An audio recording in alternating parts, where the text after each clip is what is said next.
जैसा हम सब ने देखा है, कोलकाता में किस तरह से हमारी बहन डॉक्टर पोस्ट ग्रेजुएट ट्रेनी के साथ प्रथम दृष्टया पहले जो सामने आया है, रेप होता है, संभवतः गैंग रेप होता है और उसके बाद निर्मम हत्या कर दी जाती है। कल कलकत्ता उच्च न्यायालय ने एक आदेश पारित किया है और इस आदेश में जो ऑब्जर्वेशंस आई हैं कलकत्ता उच्च न्यायालय की, जो बेंच हेडेड है चीफ जस्टिस कोलकाता हाईकोर्ट द्वारा, वो बड़ी ही चिंताजनक हैं और वो दिखाती हैं किस तरह से पश्चिम बंगाल में कानून व्यवस्था ध्वस्त हो चुकी है। निर्ममता बनर्जी से कुछ सवाल पूछे जाने आवश्यक हैं और इसलिए आवश्यक हैं क्योंकि पश्चिम बंगाल और भारत की जनता को, हर महिला को, हर बहन को यह हक है वो ये जाने कि जब ममता बनर्जी या कहें निर्ममता बनर्जी को पीड़िता के परिवार के साथ खड़ा होना था तो वो किसको बचाने की साजिश रच रही थी।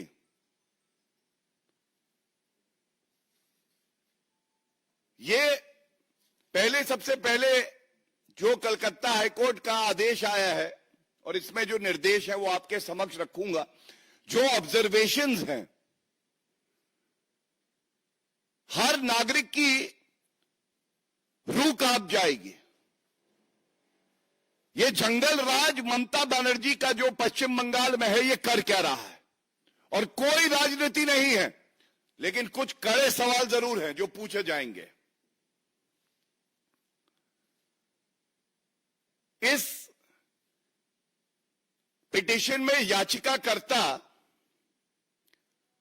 जो मृतक है, द डिसीज्ड, उसके पेरेंट्स हैं।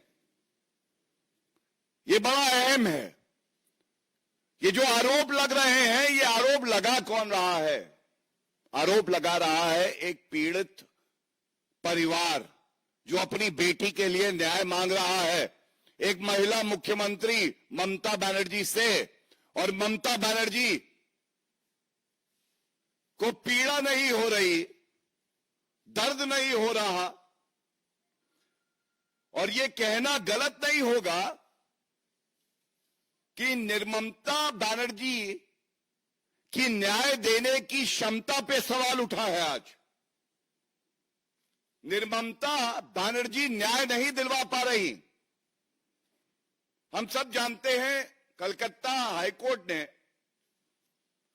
इस आदेश में पूरी जांच को सीबीआई को ट्रांसफर किया है। लेकिन क्या परिस्थिति थी, क्या ऑब्जर्वेशंस है, रेशियो क्या है इस जजमेंट का कि ये इन्वेस्टिगेशन को ट्रांसफर करना पड़ा? और बड़ी जिम्मेदारी से मैं कहूंगा, ऐसा प्रतीत होता है जजमेंट पढ़ने के बाद, और मीडिया ने जो भूमिका अदा करी है, जो तथ्य सामने रखे हैं कि ममता बनर्जी किसी को बचा रही हैं। ये कौन है? ये लोग कौन हैं? ममता बनर्जी को आज जवाब देना होगा।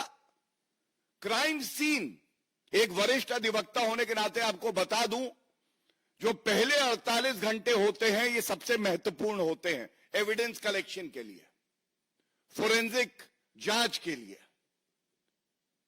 और ममता बनर्जी ने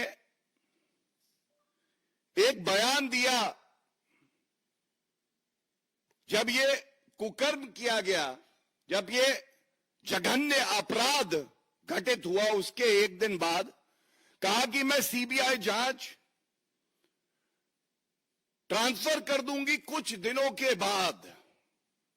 तो ममता बनर्जी, आपसे यह सवाल है, कुछ दिनों के बाद क्यों? तुरंत क्यों नहीं? जिससे कि एक निष्पक्ष जांच सीबीआई करती, क्राइम सीन को प्रोटेक्ट करती, एविडेंस कलेक्ट होता और अपराधी को सख्त से सख्त सजा हो, डेथ सेंटेंस, फांसी की सजा हो, यह सुनिश्चित करती उसी एविडेंस के आधार पे। लेकिन ममता बनर्जी ने कहा अभी नहीं, कुछ दिन के बाद। और मैं अभी बताऊंगा कि कलकत्ता हाईकोर्ट ने क्या कहा है इस पे। तो ये जो कुछ दिन के बाद कहा, इसमें किस तरह से एविडेंस को डिस्ट्रॉय किया गया है,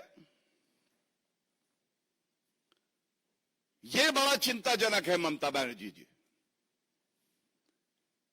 और अब आपके सामने कुछ तथ्य रखता हूं। पश्चिम बंगाल सरकार ममता बनर्जी के आदेश पर क्या कर रही थी? सबसे पहले, कोई भी जघन्य अपराध होता है जिसको हम लोग कहते हैं हीनस क्राइम, तो उसमें एफआईआर होना यह अनिवार्य है। यह हमारे देश का कानून कहता है। और सबसे बड़ी बात यह है, सुप्रीम कोर्ट ने भी कहा है, ललिता कुमारी का केस है कि अगर इस तरह का जघन्य अपराध हो, a cognizable offence is committed, the state police is duty bound to register an FIR. पहला तथ्य, क्या ऐसा हुआ जब यह जघन्य अपराध किया गया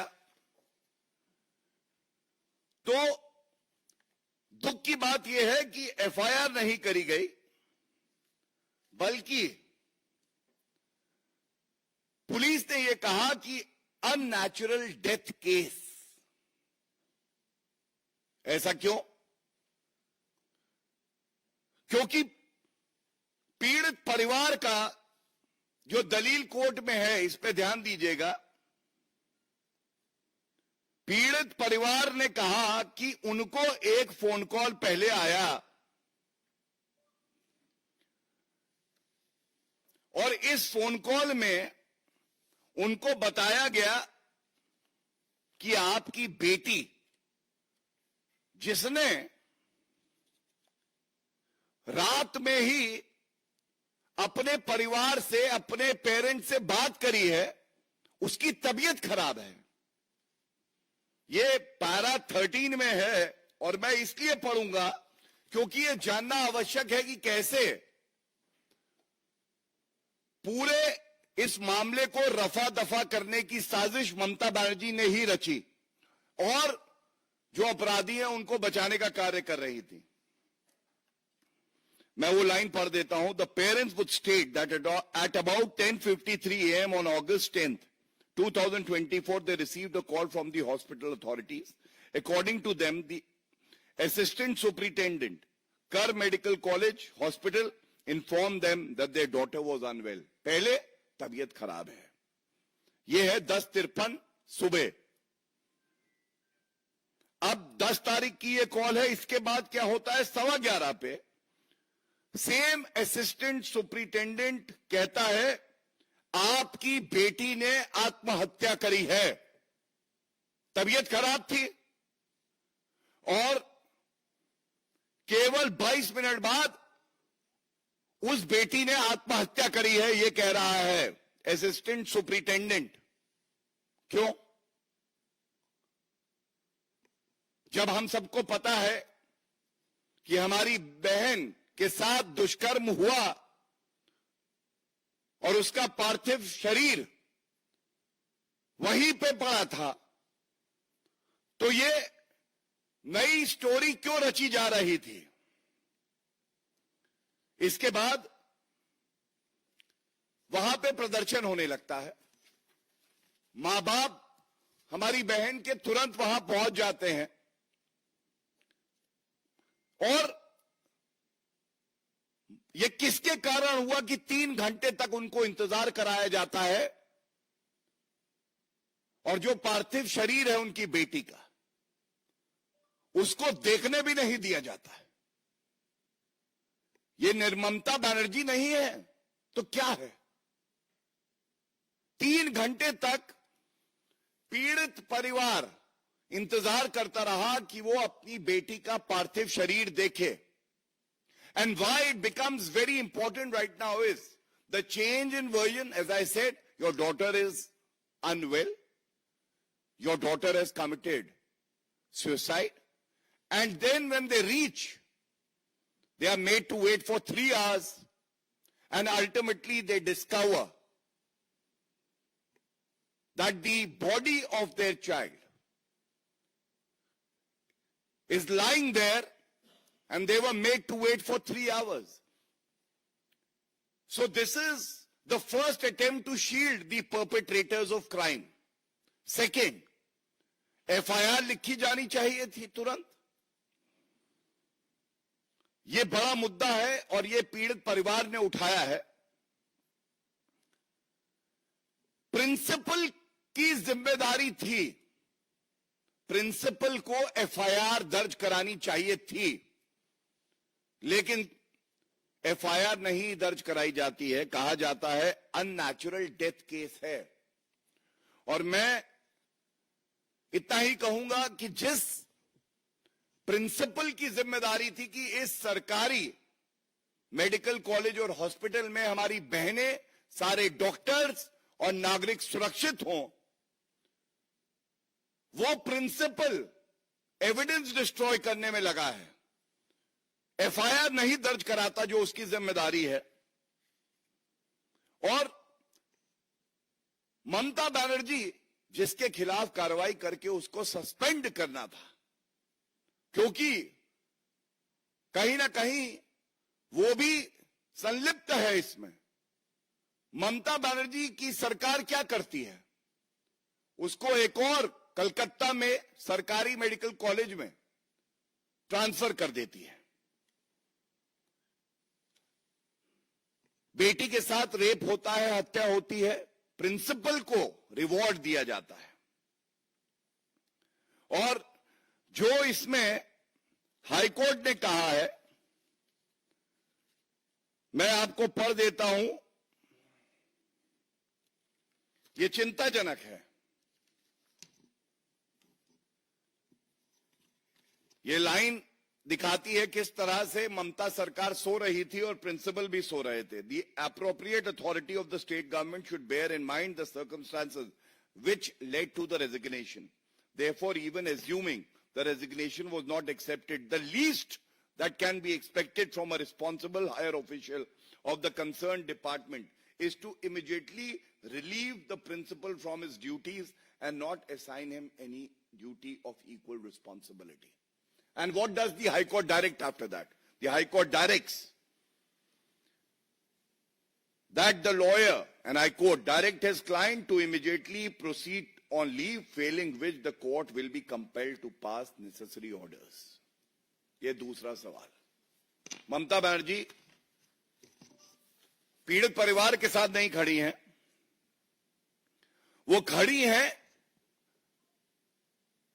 तो उस प्रिंसिपल के साथ खड़ी हैं, और जो आरोपी हैं वो खुले में घूम रहे हैं अभी भी पश्चिम बंगाल में, कलकत्ता में।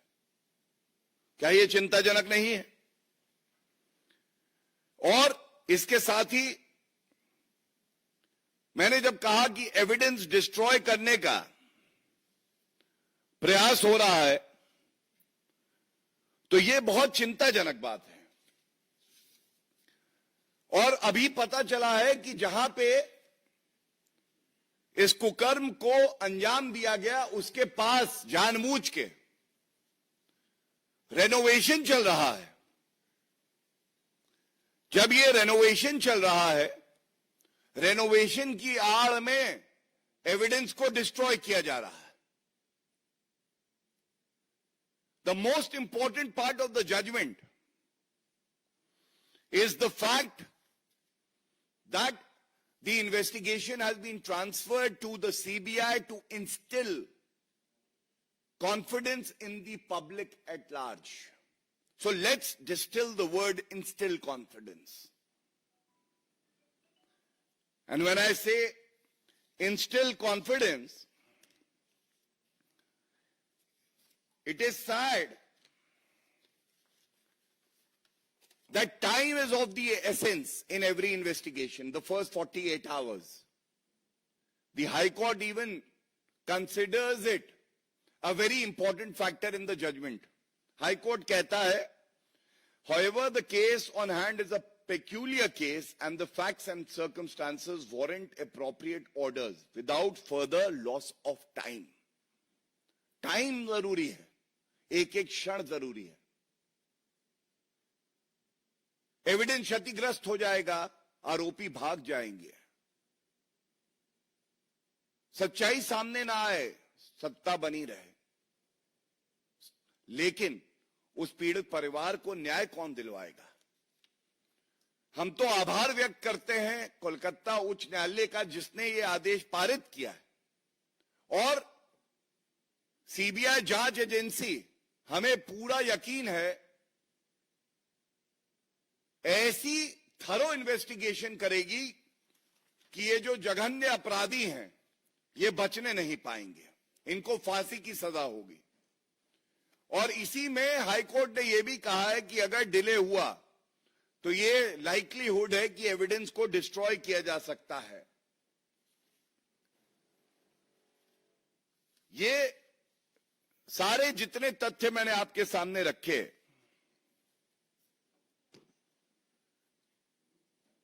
ये दर्शाते हैं, चाहे वो संदेश खाली का मामला हो, एक जहां पे महिलाओं का धर्म देख के उनको प्रताड़ित किया गया, और जो आरोपी था शाहजहां शेख, उसको ममता बनर्जी का संरक्षण प्राप्त था जब तक कि कलकत्ता हाईकोर्ट ने आदेश नहीं किए और जांच ट्रांसफर नहीं हुई, और उसकी अरेस्ट उसके बाद 55 दिन बाद होती है. इसी तरह से जब 2 मई के बाद विधानसभा के चुनाव के परिणाम आए तो महिलाओं के साथ क्या हुआ, हत्या हुई, तब भी कलकत्ता हाईकोर्ट ने कहा एफआईआर नहीं लिखी जा रही है और इसलिए एक निष्पक्ष जांच करानी चाहिए, और उन्होंने निष्पक्ष जांच के आदेश दिए, विवेचना को ट्रांसफर किया, और अब ये दोबारा हुआ है. तो इसलिए ये सवाल जो उठ रहे हैं, ये स्पष्ट कर देते हैं कि ममता बनर्जी आज अपने प्रशासन को मोहरा बनाकर जो इंपॉर्टेंट एविडेंस है, क्रूशियल एविडेंस है, उसको 5 दिन में डिस्ट्रॉय करने का प्रयास करती हैं और अभी भी कर रही हैं. दूसरा, पीड़ित परिवार को अपनी ही बेटी के पार्थिव शरीर तक जाने से 3 घंटे तक रोकना, और उस पीड़ित परिवार का यह कहना कि हमारा विश्वास ममता बनर्जी सरकार में अब नहीं है, यह चिंताजनक है, और यह बहुत कुछ दिखाता है पश्चिम बंगाल के बारे में. तीसरा, जिस प्रिंसिपल को बर्खास्त कर देना चाहिए था और आगे चल के नियम अनुसार कार्रवाई करके उसको एक्सपेल कर देना चाहिए, जो अपनी जिम्मेदारी का निर्वहन नहीं कर सका, उसको आप प्रोटेक्ट करके 12 घंटे के अंदर एक और प्लम पोस्टिंग देते हैं. यह चिंताजनक है. चिंताजनक यह है कि ममता बनर्जी 10 तारीख को कहती हैं कि मैं कुछ दिन बाद इन्वेस्टिगेशन को ट्रांसफर कर दूंगी. ममता बनर्जी, आपसे सवाल होगा कि आपकी निर्ममता का क्या कारण है, क्योंकि वो 48 घंटे ही सबसे ज्यादा महत्वपूर्ण थे for the collection of evidence, for forensic examination, for an unbiased postmortem, but वो नहीं होता है। और इसीलिए जो उच्च न्यायालय ने कहा है, ये कहना गलत नहीं होगा कि इसके बाद ममता बनर्जी अगर मुख्यमंत्री की कुर्सी पर बनी रहती हैं तो पश्चिम बंगाल की कोई महिला अपने आप को सुरक्षित महसूस नहीं करती है। जो नैतिक आपका कर्तव्य था, आपने उसको नहीं निभाया, आपको तुरंत इस्तीफा दे देना चाहिए, जिससे ऐसी कोई निर्मम हत्या, बलात्कार का मामला पश्चिम बंगाल में दोबारा ना हो। आपकी आंखें नहीं खुली हैं ममता बनर्जी, लेकिन आज पूरा देश आक्रोशित है। सारी महिलाएं, सारे डॉक्टर, सारे नागरिक इंसाफ की मांग कर रहे हैं और इंसाफ के इस तराजू पर आप बहुत हल्की पड़ चुकी हैं।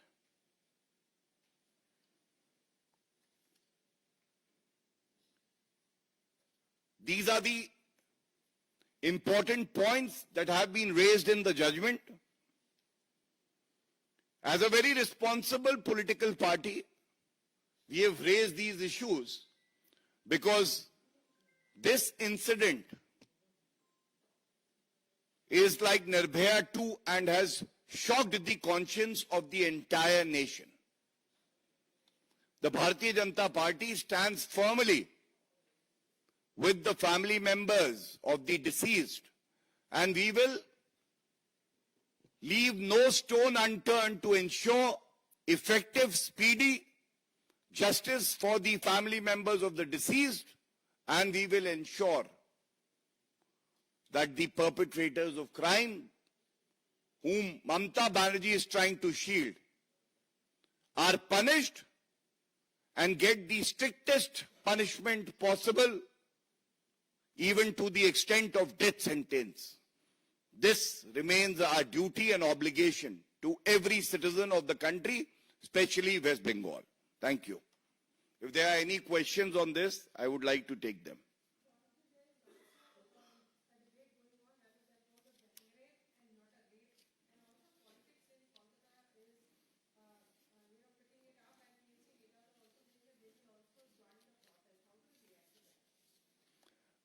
You raise a very pertinent point, and the very fact that parents, and I am relying on the judgment of the Calcutta High Court again, it clearly mentions that after a wait of 3 hours, when the parents entered the place of occurrence of the crime, and I don't want to dwell deeper into it because it is agonizing, it is painful for us also. The body of the deceased doctor was in such a state that they have made very clear averments before the Calcutta High Court that this is a case of gang rape. But this was dismissed by the police of West Bengal. No FIR was registered. And the arrest also at a very belated stage has been made of only one person. So again it is a question of bona fides of the state government.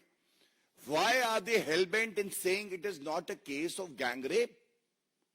At least a fair and thorough investigation should take place. Are they trying to protect the others? Because if it becomes a gang rape and it is investigated, then one arrest is not enough. But if it is not a case of gang rape, then there is one person who has been arrested and the others can go scot-free. As a lawyer, I can tell you that. And that is why this theory that no, she's unwell, stage number 1, stage number 2, she committed suicide, stage number 3, principal resigns when he should have stood with the protesting doctors over there. Stage number 4, no gang rape. Is the investigation over? So, this question raised by you is also a question that is in everybody's hearts. And the Calcutta High Court has very clearly referred to this averment made by the parents of the victim. And therefore, the silver lining, we cannot bring back our sister to life again. But yes, we are committed to ensure the family gets justice. Justice that sets an example that no matter, even if the Chief Minister of the state is protecting you, the law will catch up. You will be hanged to death. That is the strong message the nation wants to see coming from all investigating bodies, and CBI will ensure that. एक please.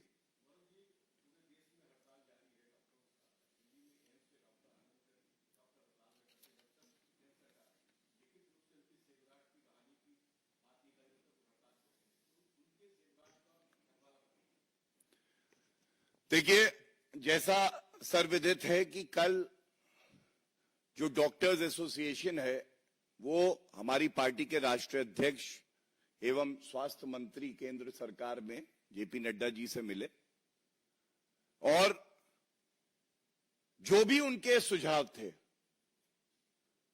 उसके बाद उनका वक्तव्य आया कि उन्हें उम्मीद है कि जो उनकी मांगे हैं उनको सुनने के बाद ठोस कार्रवाई होगी और हम प्रतिबद्ध हैं। और अगर डॉक्टर हड़ताल पर हैं, शायद निर्ममता बनर्जी ये ना समझ पाए कि उनका दर्द क्या है, लेकिन भारतीय जनता पार्टी और केंद्र सरकार संवेदनशील है। हम समझ सकते हैं उनका दर्द क्या है और जो भी उचित ठोस कदम उठाने होंगे, जो भी हमारे जो डॉक्टर फ्रेटर्निटी है उनकी मांगे हैं उस पर विचार करके उठाए जाएंगे। लेकिन सवाल यह भी है, सरकारी अस्पताल में अगर डॉक्टर्स, खासकर महिला डॉक्टर सेफ नहीं है, law and order being a state subject under the constitution, तो क्या ममता बनर्जी को रिजाइन नहीं करना चाहिए? यह बड़ा सवाल है। केंद्र सरकार अपना काम करेगी, लेकिन कानून व्यवस्था की जिम्मेदारी जब ममता बनर्जी ने शपथ ली थी तो उन्होंने अपने ऊपर ली थी। आज वो विफल हो गई और इसलिए हम मांग करते हैं कि उनको इस्तीफा दे देना चाहिए। हमारे देश की, पश्चिम बंगाल की एक भी बेटी के साथ ऐसा दोबारा ना हो। और ममता बनर्जी, जैसे मैंने कहा, आज ममता बनर्जी की क्षमता पर सवाल उठा है कि क्या वो ऐसा वातावरण डॉक्टर्स को, नागरिकों को दे सकती हैं जिसमें भय ना हो। यह बड़ा सवाल है। हाँ जी,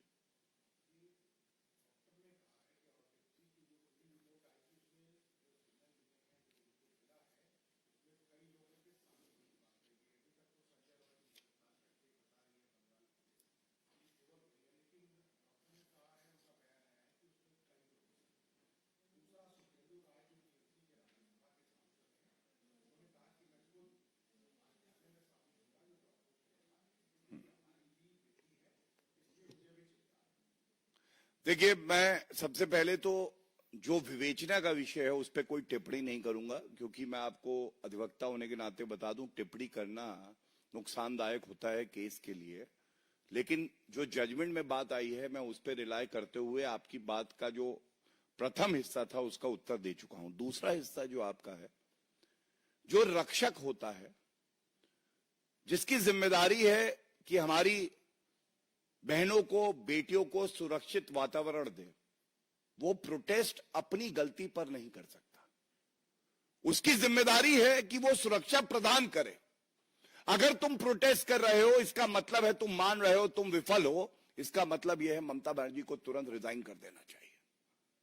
क्योंकि तुम्हारा अपना नेता कह रहा है मैं प्रोटेस्ट करूंगा। प्रोटेस्ट किसके खिलाफ करोगे? सरकार के खिलाफ?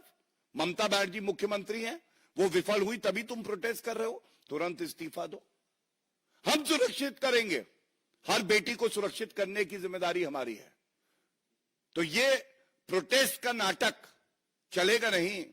और मैं इतना जरूर कह दूं कि जो हमारी बहनें जो नागरिक प्रोटेस्ट कर रहे हैं पूरे देश में, ये एक मजबूत संदेश दे रहे हैं ऐसे मुख्यमंत्रियों को जिनको खड़ा होना है पीड़ित परिवार के साथ, और वो खड़े हैं दुष्कर्मियों के साथ, उनके साथ जो भक्षक हैं समाज के, जो दरिंदे हैं, जिनको फांसी की सजा मिलनी चाहिए।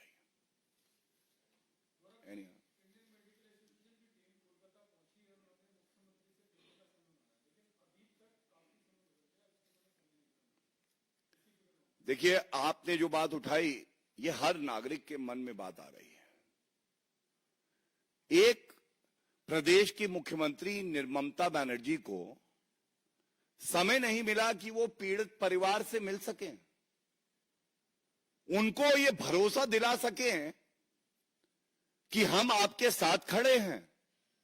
और 5 दिन तक इस मामले की विवेचना पश्चिम बंगाल पुलिस के पास थी।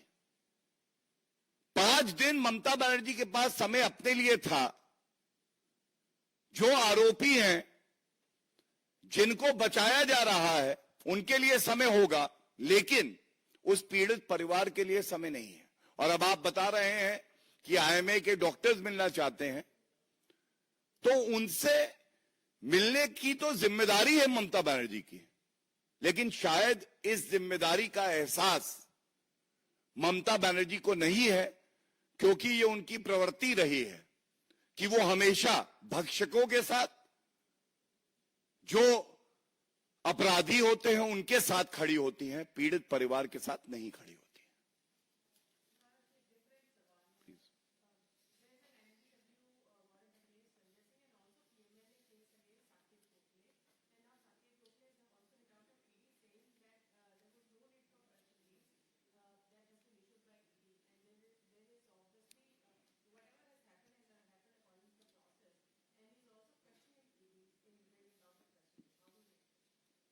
So there are no questions on this topic, I assume. So I'll take this question. I just have to say this, that there is a constant effort of the India Alliance and the opposition of maligning the image of the investigating bodies. But connecting it to this very gruesome crime that has been done, ultimately even Mamata Banerjee was forced to say that I will transfer the investigation to the CBI. So what does it show? It indicates that when it comes to heinous crimes, complex crimes, where a thorough investigation is required, even these opposition leaders have their faith in the central investigating agencies. And when they make allegations, they make scurrilous allegations without an iota of evidence on these investigating agencies, and it is only politics of convenience. And I must say, 14 political parties had moved the Supreme Court, making similar allegations against the ED and the CBI, and the Supreme Court dismissed their petition, saying that it lacks merit. That was a slap on the face of all these political parties in the opposition that do not enjoy credibility themselves, but they are out there in the open to destroy the credibility of our premier investigating agencies.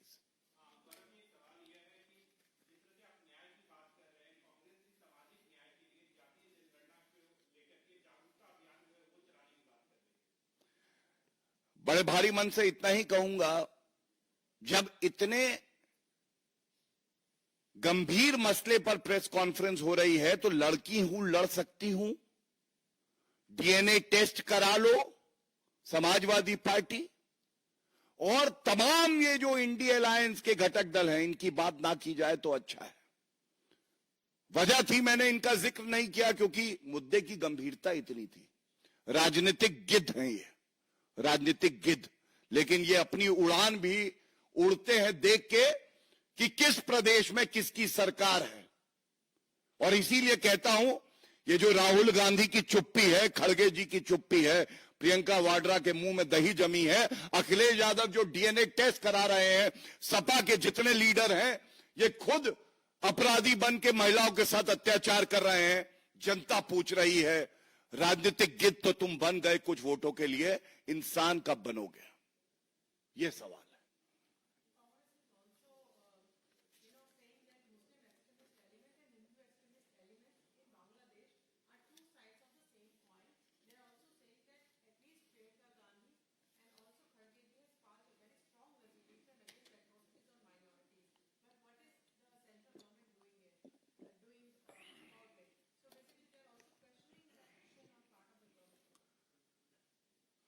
We all know the situation in our neighboring country, Bangladesh.